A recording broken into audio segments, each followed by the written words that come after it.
সুপ্রিয় শিক্ষার্থী বন্ধুরা, আসসালামু আলাইকুম। আশা করি সবাই ভালো আছো। সৃষ্টিকর্তার অশেষ রহমতে আমি এখনো পর্যন্ত সুস্থ আছি। কোভিড-19 কারণে দীর্ঘদিন ধরে আমাদের শিক্ষা প্রতিষ্ঠানসমূহ বন্ধ রয়েছে। তো শিক্ষা প্রতিষ্ঠানের এই বন্ধের ক্ষতি পুষিয়ে নেওয়ার জন্য আমরা অনলাইনে ক্লাস নেওয়ার উদ্যোগ গ্রহণ করেছি। আমি মোহাম্মদ নাজিমউদ্দিন, সহকারী শিক্ষক বাংলা।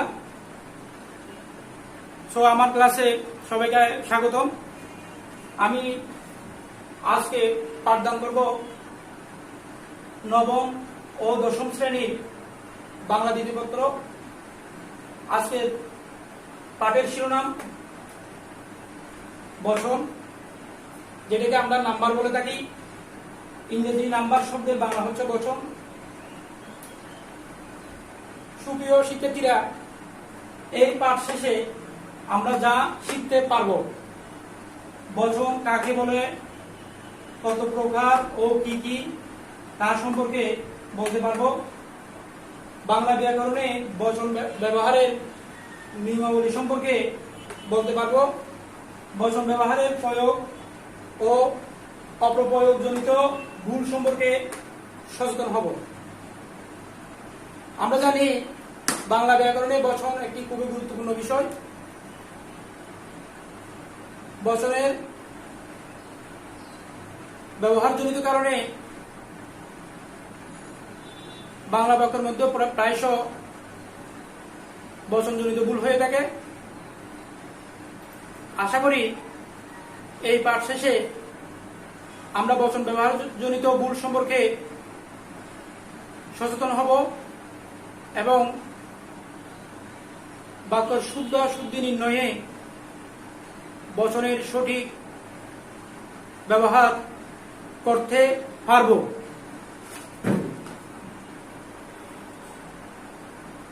সুপ্রিয় শিক্ষার্থী বন্ধুরা, আমরা এখন মূল পাঠে চলে যাব।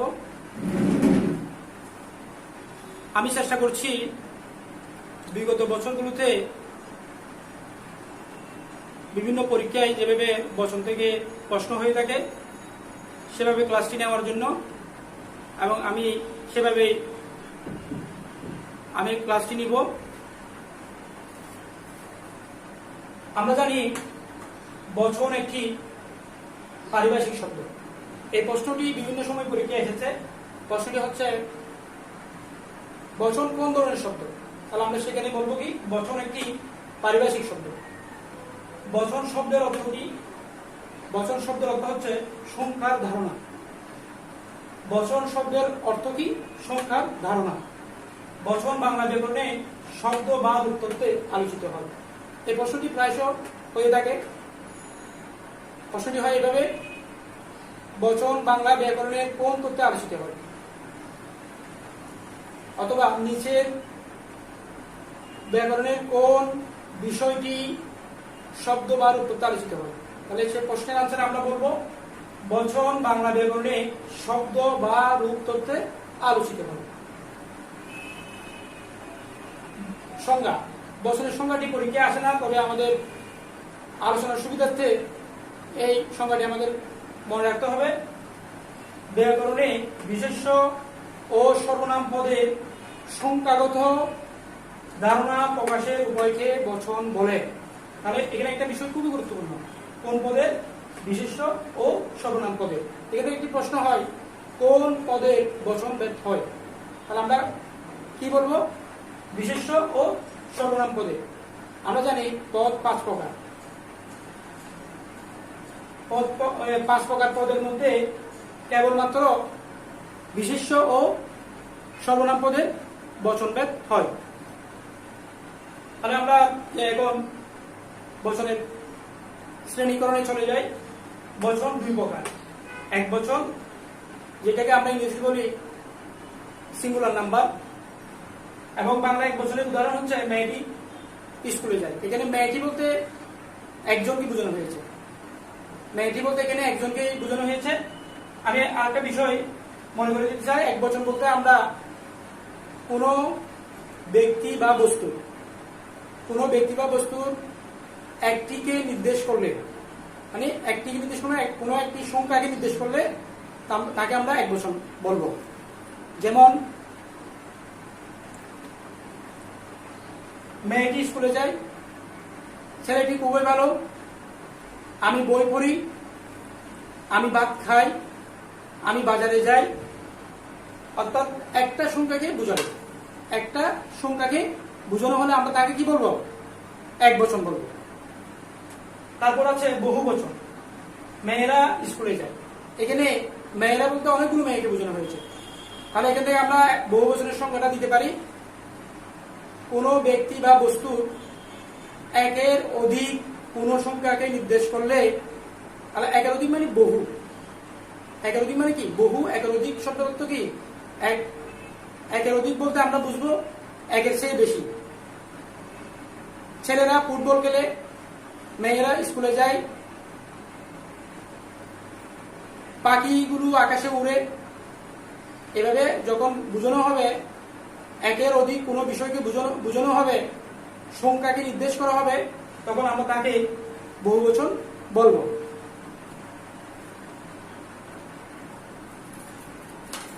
শিক্ষার্থী বন্ধুরা,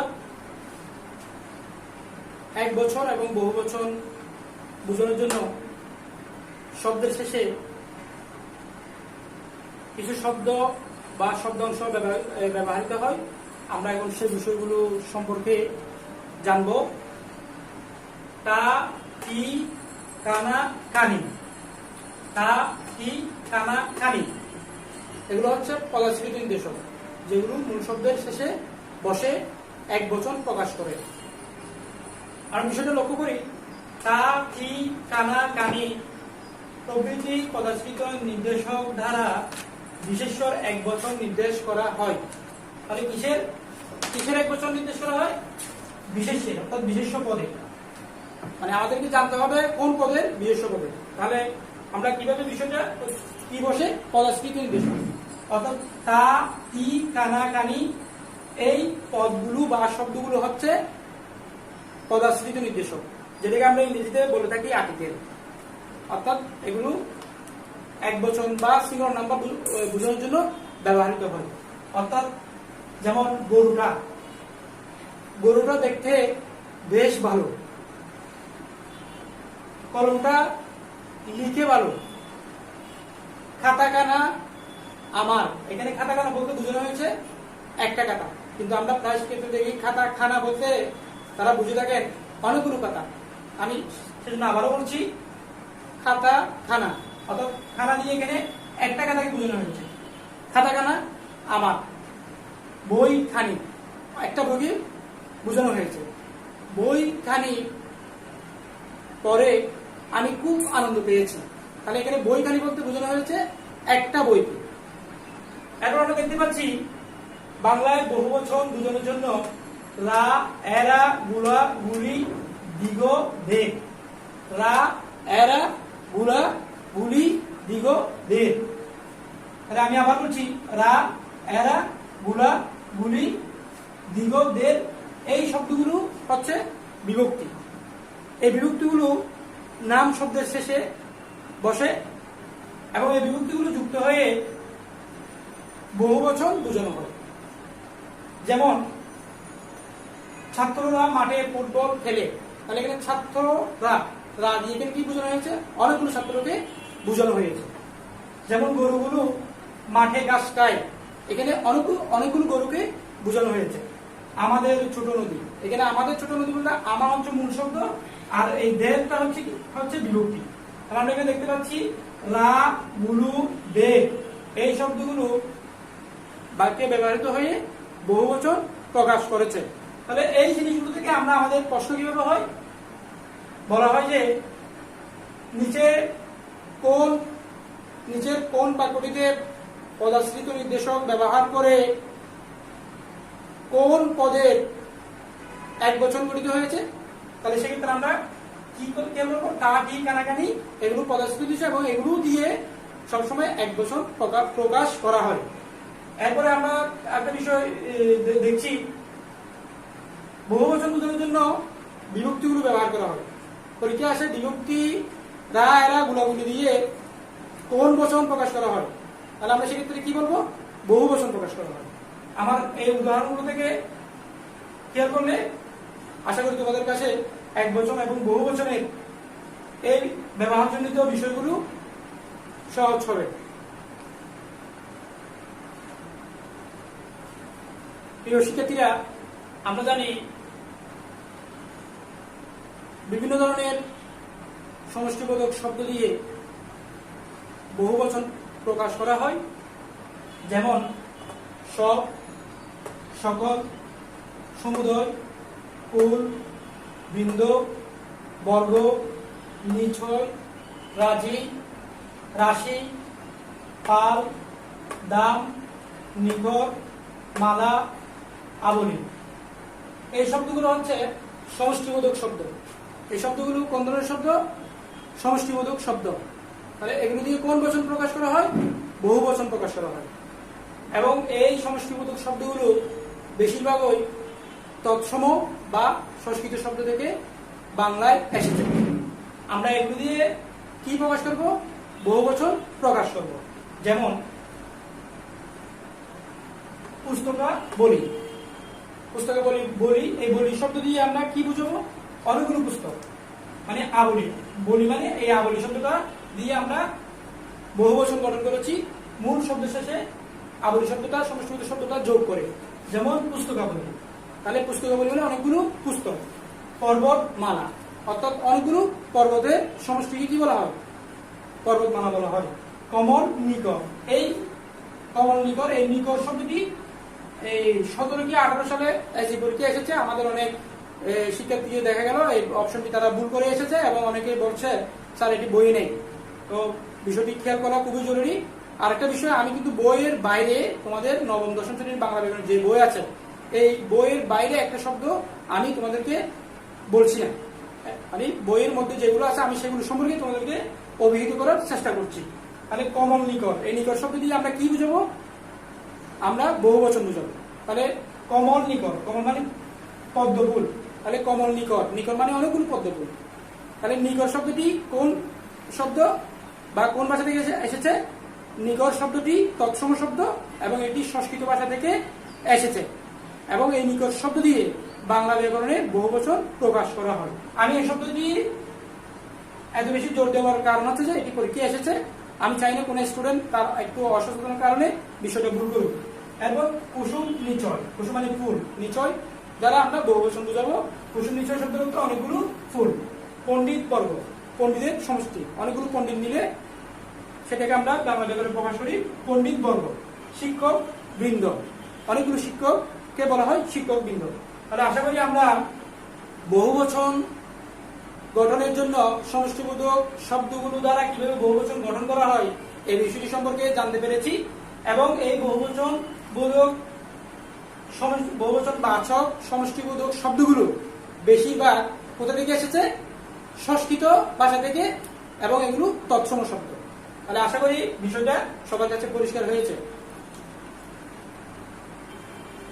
প্রিয় শিক্ষার্থী বন্ধুরা, একটু হোয়াইটবোর্ডের দিকে খেয়াল করো। কেবল উন্নত প্রাণীবাচক শব্দের ক্ষেত্রে রা বিভক্তি যুক্ত হয়। আমরা আগে বলেছি রাটা হচ্ছে বিভক্তি এবং এটা বহুবচনের ক্ষেত্রে ব্যবহৃত হয়। কিন্তু এই রাটা আমরা ব্যবহার করার সময় কোন ধরনের শব্দের ক্ষেত্রে ব্যবহার করব, কোন ধরনের বহুবচন বোঝানোর জন্য আমরা ব্যবহার করব সেই বিষয়ে একটা নিয়ম আছে। যেমন শিক্ষকেরা জ্ঞান দান করে, শিক্ষকেরা জ্ঞান দান করে। এখানে আমরা দেখতে পাচ্ছি শিক্ষকেরা, রা হচ্ছে বিভক্তি এবং এটাতে বহুবচন বোঝানো হয়েছে, আর শিক্ষক হচ্ছে উন্নত প্রাণীবাচক শব্দ। এখন একটা প্রশ্ন হতে পারে, স্যার উন্নত প্রাণীবাচক শব্দ কি আর ইতর প্রাণীবাচক শব্দ কি? উন্নত প্রাণীবাচক শব্দ হচ্ছে মানুষ। মানুষ দ্বারা, মানুষ আমরা জানি এই সৃষ্টির শ্রেষ্ঠ জীব এবং এই মানুষকেই বলা হয় উন্নত প্রাণী। এই মানুষ শব্দ দ্বারা অর্থাৎ হতে পারে কবিরা, হতে পারে শিক্ষকেরা, এভাবে আরো অনেক, হতে পারে ছাত্ররা, যেখানে আমরা উন্নত প্রাণীবাচক শব্দ দেখবো, অর্থাৎ মানুষ শব্দের সাথে মানুষ দ্বারা যা বোঝানো হয় তার সাথে আমরা রা বিভক্তিটা যুক্ত করবো। তাহলে এখানে আমরা কি জানলাম, কেবল উন্নত প্রাণী শব্দের ক্ষেত্রে রা বিভক্তি যুক্ত হয়। পরীক্ষায় প্রশ্ন হয় রা বিভক্তি কোন ধরনের শব্দের ক্ষেত্রে যুক্ত হয়, তাহলে আমরা কি বলবো, উন্নত প্রাণীবাচক শব্দের ক্ষেত্রে যুক্ত হয়। পরীক্ষায় প্রশ্ন হতে পারে নিচের কোনটি বচনের প্রয়োগ ক্ষেত্রে শুদ্ধ হয়েছে। হতে পারে শিক্ষকেরা জ্ঞান দান করে, গরুরা মাঠে চড়ে, পাখিরা আকাশে উড়ে, হতে পারে ছাগলরা মাঠে খেলা করে। তাহলে এগুলো হবে না। তাহলে এখানে শুদ্ধ বাক্য কোনটি, শিক্ষকেরা জ্ঞান দান করে, অথবা হতে পারে ছাত্ররা মাঠে ফুটবল খেলে। তাহলে এখানে আমি আরেকটি দেখিয়েছি অশুদ্ধ বাক্য, পাখিরা আকাশে উড়ে।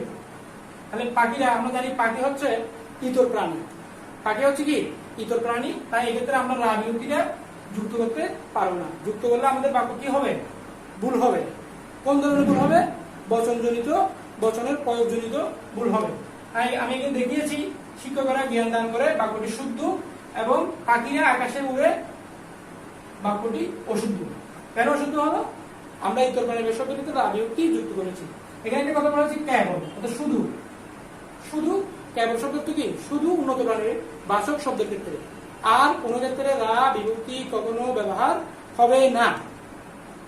তবে কবিদের ক্ষেত্রে একটু ব্যতিক্রম আছে, যেমন কবিদের ক্ষেত্রে রা বিভক্তি ব্যবহার হতে পারে। আমরা দেখছি অনেক কবিরা রা বিভক্তি প্রকাশ করে অনেক সুন্দর সুন্দর বাক্য গঠন করেছেন। অলংকার এবং উপমা দিয়ে বাক্যগুলো কাব্যিক সৌন্দর্য এতে আছে। তো এখানে বাংলা ব্যাকরণ নিয়ম অনুযায়ী কবিদের ক্ষেত্রে ব্যবহৃত হতে পারে, কিন্তু কবিতা ছাড়া অন্য কোনো ক্ষেত্রে যখন আমরা বাক্য গঠন করতে যাব, সেক্ষেত্রে রা বিভক্তি আমরা উন্নত প্রাণীর শব্দের ক্ষেত্রে রা বিভক্তি আমরা কখনো যুক্ত করব না। তাহলে যদি কবিতার ক্ষেত্রে রা বিভক্তির প্রয়োগ যদি দেখানো হয়, কবিতার কোনো চরণ দিয়ে যদি পরীক্ষায় প্রশ্ন আসে রা বিভক্তির প্রয়োগ দেখিয়ে, তাহলে আমরা সেক্ষেত্রে সেটাকে শুদ্ধ হিসেবে ধরে নিব। তবে একটা বিষয় যে মানে স্কুল পরীক্ষায় অথবা ফর্মাল এডুকেশনে যে পরীক্ষাগুলো হয়, সেখানে বইয়ের বাইরে থেকে প্রশ্ন হয় না। এখানে যে উদাহরণগুলো দেওয়া হয়েছে সেখান থেকে আশা করি সেগুলো দেখলে তোমরা খুব সহজে প্রশ্নের আনসার করতে পারবে। তো এখানে দেখা যাচ্ছে কবিতার ক্ষেত্রে উন্নত প্রাণীর শব্দে রা বিভক্তি ব্যবহৃত হতে পারে। যেমন পাখিরা আকাশে উড়িয়া দেখিয়া, পিপিলিকারা বিধাতার কাছে পাখা চায়। তাহলে এখানে পাখিরা, এই যে আগে বলেছি স্যার আপনি এখানে পাখিরা ব্যবহার করেছেন, এটাকে দিয়েছেন অশুদ্ধ, আবার এখানে নিচে কবিতার ক্ষেত্রে আপনি দেখাচ্ছেন পাখিরা। তাহলে এখানে প্রশ্ন কি, কবিতার ক্ষেত্রে রা বিভক্তি ব্যবহৃত হতে পারে। যখন আমরা কোনো বাক্য তৈরি করব, তখন আমরা রা বিভক্তি ইউজ করবো না। কবিতার ক্ষেত্রে থাকতে পারে, হতে পারে ব্যতিক্রম। এটা আমি বারবার বলছি, এটা একটা ব্যতিক্রম। তাহলে এখানে পাখিরা ইতর প্রাণীর শব্দ, এক্ষেত্রে রা ব্যবহার করা হয়েছে, কবিতার ক্ষেত্রে বিদে এটা শুদ্ধ। এখানে দেখা যাচ্ছে পিপিলিকারা, তাহলে পিপিলিকা মূল শব্দ রা বিভক্তি, এবং এটাও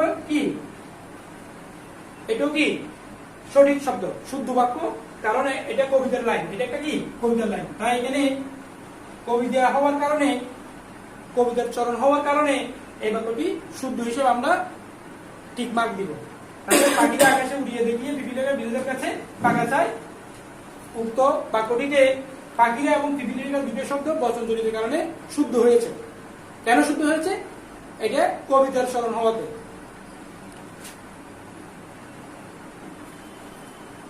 আমরা দেখতে পাচ্ছি গুলা, গুলো, গুলি। আবার বলছি গুলা, গুলো, গুলি। এই শব্দগুলো দ্বারা প্রাণী ও অপ্রাণীবাচক উভয় শব্দ ব্যবহৃত হতে পারে। যেমন গরুগুলো, তাহলে গরু কি প্রাণী।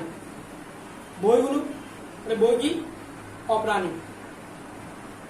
গরুগুলো মাঠের দিকে ছুটছে, তাহলে এটা কি বহুবচন, তাহলে এটা প্রাণীবাচক। বইগুলো টেবিলে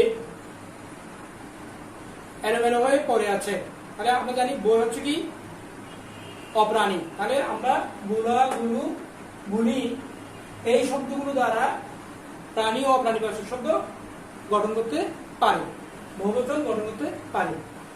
সিংহ বনে থাকে। এখানে সিংহ বনে থাকে, তাহলে বনে কি সিংহ একটা থাকে? না, কখনো একটা থাকে না, অনেকগুলো সিংহ থাকে, একটাও থাকতে পারে। তাহলে আমি বলতে চাচ্ছি সিংহ শব্দটি দ্বারা এক বচনও বোঝানো হয়, আবার বহু বচনও বোঝানো হয়। কিন্তু শব্দটি বাক্য প্রয়োগজনিত কারণে সেটা কি এক বচন বোঝাচ্ছে নাকি বহু বচন বোঝাচ্ছে, এই বিষয়টি আমরা জানতে পারবো। তাহলে এই যে এই বাক্যটি দ্বারা সিংহ শব্দটি, বাক্যের মধ্যে সিংহ শব্দটির দ্বারা বহু বচন বোঝানো হচ্ছে, কারণ আমরা জানি বনে একটি সিংহ থাকে না, অনেকগুলো সিংহ থাকে। বাজারে লোক জমেছে, মানে বাজারে লোক জমেছে মানে বলতে বোঝানো হচ্ছে একটা লোক না, অনেকগুলো লোক জমেছে। তাহলে আমরা এখান থেকে জানতে পারলাম সিংহ এবং লোক এগুলো বিশেষ শব্দ, এবং এই বিশেষ শব্দগুলো দেখতে মনে হচ্ছে যে এক বচন অর্থাৎ সিঙ্গুলার নাম্বার, কিন্তু বাক্যে ব্যবহারের ফলে সেগুলো বহু বচন বোঝাচ্ছে। এখন আমরা দেখতে পাচ্ছি বিশেষ্য ও বিশেষণ পদের দ্বিত্ব প্রয়োগও বহু বচন বোঝানো হয়। দ্বিত্ব শব্দটির অর্থ হচ্ছে দুবের ব্যক্ত করা, দুবের উক্ত করা বা ব্যক্ত করা। একটা শব্দকে একটা বাক্যের মধ্যে দুবার ব্যবহার করলে সেটাকে আমরা কি বলি? দ্বিত্ব বলি।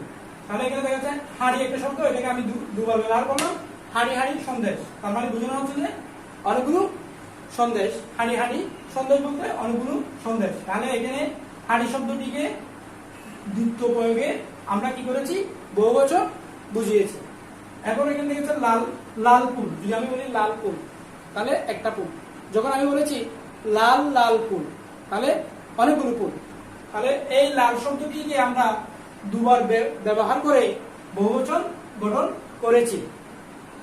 এরপরে বহুবচন বাচক বিশেষ্য সর্বনাম যোগে বহুবচন গঠিত হতে পারে, অর্থাৎ বহুবচন বাচক বিশেষ্য বা সর্বনামের ক্ষেত্রে বহুবচন শব্দগুলো দ্বারা আমরা বহুবচন গঠন করতে পারি। যেমন মেয়েরা কানাকানি করছে, মেয়েরা মেয়েরা শব্দটি কি? বিশেষ্য, এবং এক্ষেত্রে আমরা আগেই বলেছি রা বিভক্তি যোগে বহুবচন হয় এবং রাটা উন্নত প্রাণীবাচক শব্দের ক্ষেত্রে হয়। তাহলে এক্ষেত্রে মেয়েরা কানাকানি করছে, এটা দ্বারা আমরা বহুবচন বুঝিয়েছি। এই তাহলে আশা করি এই বিষয়গুলো আমরা বুঝতে পেরেছি, এবং পরবর্তীতে আমরা বচনজনিত ভুলগুলো আমরা দেখব, কারণ বচনজনিত অনেকগুলো ভুল পরীক্ষায় আসে, তাই আমরা বচনজনিত ভুলগুলো নিয়ে আলোচনা করব। শিক্ষার্থী বন্ধুরা একটু হোয়াইট বোর্ডের দিকে লক্ষ্য করো। এখন আমরা জানবো কি কি কারণে একটা বাক্য বচনজনিত ভুল হতে পারে। যেমন বাক্য বচনজনিত ভুলগুলো আমরা দেখতে পাচ্ছি, একই সঙ্গে দুইবার বহুবচন বাচক শব্দ একটি বাক্যে ব্যবহৃত হতে পারে না। মানে একসাথে দুটো বহুবচন বাচক শব্দ একটা বাক্যে আমরা ব্যবহার করলে বাক্যটি বচনজনিত কারণে অশুদ্ধ হয়। আমরা ইতিমধ্যে জেনেছি বহুবচন গঠনের জন্য কোন কোন শব্দগুলো, অর্থাৎ কোন কোন শব্দগুলো দ্বারা বহুবচন গঠন করা যায়, সেই বিষয়গুলো আমরা ইতিমধ্যে এর আগে ইতিপূর্বে আলোচনায় আমরা জেনেছি। অর্থাৎ আমরা এখানে দেখতে পাচ্ছি সকল মানুষেরাই মরণশীল। তাহলে এখানে সকল মানুষেরাই মরণশীল এই বাক্যটিতে সকল একটা বহুবচন বাচক শব্দ, আবার মানুষের সাথে রা যুক্ত হয়ে এটাও একটা বহুবচন বাচক শব্দ। তাহলে এটা এখানে কয়টা বহুবচন হলো? দুটো বহুবচন হলো। তাহলে দুটো বহুবচন একটা বাক্যে ব্যবহার করা যাবে না। যদি ব্যবহার করা হয় সেই বাক্যটি অশুদ্ধ হবে। কিরকম অশুদ্ধ হবে? বচনজনিত কারণে, অর্থাৎ বচনের ব্যবহারজনিত কারণে অশুদ্ধ হবে। সকল মানুষেরাই মরণশীল এই বাক্যটি অশুদ্ধ বাক্য। এই বাক্যটিকে তিনটি উপায়ে শুদ্ধ করা যাবে। যেমন সব মানুষই মরণশীল, তাহলে আমরা জানি সব হচ্ছে একটা বহুবচন বাচক শব্দ। তাহলে সব মানুষের মরণশীল বলতে এখানে সবগুলো মানুষকে মরণশীল বলা হচ্ছে, তাহলে এই বাক্যটি শুদ্ধ। মানুষেরা মরণশীল, তাহলে আমরা জানি মানুষ এর সাথে রা বিভক্তি যুক্ত করে বহুবচন গঠন করা হয়েছে, এবং মানুষেরা মরণশীল এই বাক্যটি শুদ্ধ।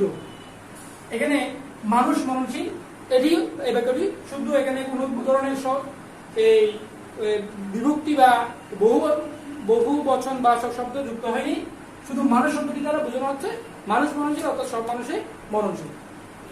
তো শিক্ষার্থী বন্ধুরা, আশা করি এই অনলাইন ভিত্তিক এই ক্লাসে তোমাদেরকে বছর সম্পর্কে আমি কিছুটা হলেও ধারণা দিতে পেরেছি।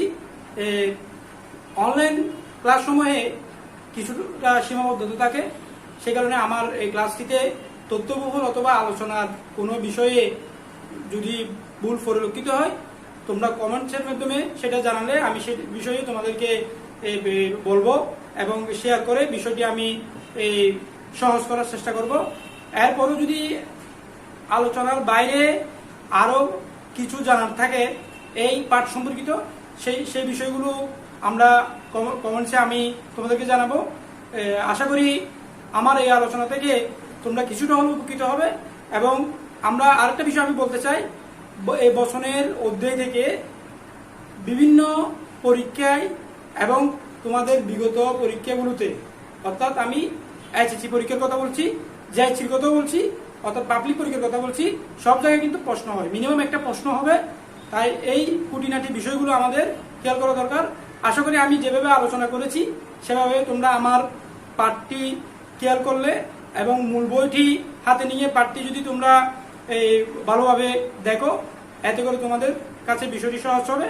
তারপরেও অনলাইনের বিভিন্ন সীমাবদ্ধতা থাকা সত্ত্বেও যদি আমার এই ক্লাসটিতে কোনো ধরনের বুঝতে অসুবিধা হয়, সেটা তোমরা আমাকে কমেন্টসের মাধ্যমে জানাবে। আমি চেষ্টা করব তোমাদের যে জায়গায় বুঝতে অসুবিধা হয়েছে, যে জায়গায় তোমাদের একটু কঠিন মনে হচ্ছে অথবা এই অনলাইন ক্লাসের কারণে পাঠ বুঝতে অসুবিধা হচ্ছে, সেগুলো আমি কমেন্টসের মাধ্যমে তোমাদেরকে জানিয়ে দেওয়ার জন্য চেষ্টা করব। এবং সব শেষে সবাই আমার জন্য দোয়া করবে এবং আমিও তোমাদের জন্য দোয়া করব। এবং যতদিন পর্যন্ত আমাদের কোভিড-19 পরিস্থিতি স্বাভাবিক হচ্ছে না, ততদিন আমরা বাড়ির মধ্যে থাকবো এবং স্বাভাবিক হলেই আমরা আমাদের স্কুল খুলবে এবং স্কুলে এসে আমরা ঠিক আগের মতোই আমাদের সবকিছু চলবে, পাঠদান চলবে, বন্ধুদের নিয়ে আড্ডা চলবে, সবকিছু আমাদের হবে। আশা করি আমাদের খুব বেশি দিন অপেক্ষা করতে হবে না, আমরা খুব শীঘ্রই পরিস্থিতি স্বাভাবিকের দিকে আমরা যাচ্ছি। তো আশা করি সবাই ভালো থাকবে এবং একে অপরের জন্য দোয়া করবে। এই বলে আমি আমার আজকের এই ক্লাসটি শেষ করছি। সবাইকে আবারও আসসালামু আলাইকুম ওয়া রাহমাতুল্লাহি ওয়া বারাকাতুহু।